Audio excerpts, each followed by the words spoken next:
రాజకీయ వివాదం చేయకూడదు అని ప్రభుత్వం ఒక నిర్ణయం తీసుకొని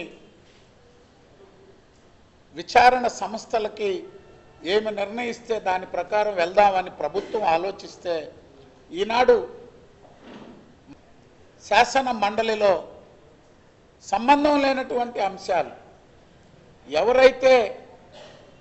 తిరుమల లడ్డుని కల్తీ అవినీతితో ఇప్పటికే భక్తుల యొక్క విశ్వాసాన్ని ప్రజలని భయాందోళనలకి గురి చేసినటువంటి ఆనాటి ప్రభుత్వ పెద్దలు మేము తప్పు చేశాం కాబట్టి ఇతరులు కూడా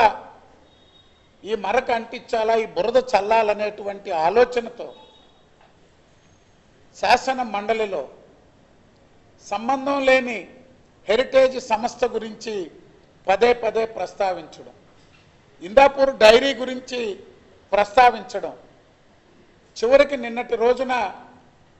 వెంకటేశ్వర స్వామి చిత్రపటాలను ప్లెకార్డులు లాగా పట్టుకొని సభలోకి వచ్చి చరిత్రలో మొట్టమొదటిసారి ఈ విధంగా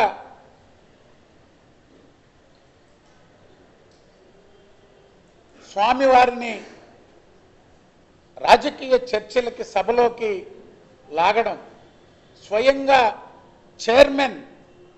వెంటనే దీన్ని తీవ్ర అభ్యంతరకరమని చెప్పినా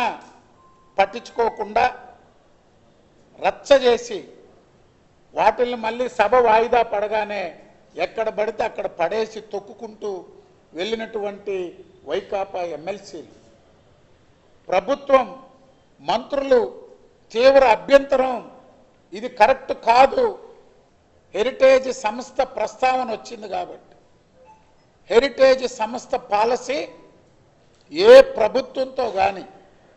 ఏ ప్రభుత్వ సంస్థలతో కానీ ఏ దేవాలయాలకు కానీ ఎటువంటి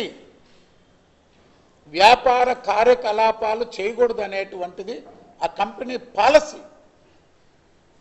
ఆ కంపెనీకి భారతదేశం, ఆంధ్ర రాష్ట్రం కాదు, తెలంగాణ కాదు, భారతదేశంలోనే ఏ సంస్థతో కూడా ఏ దేవాలయాలకు కూడా హెరిటేజ్ సంస్థ ఎటువంటి వ్యాపార కార్యకలాపాలు నిర్వహించకూడదు అనేది ఎప్పుడో తీసుకున్న నిర్ణయం. అయినా బురద జల్లడమే కార్యక్రమం, పక్కదారి పట్టించడమే కార్యక్రమం.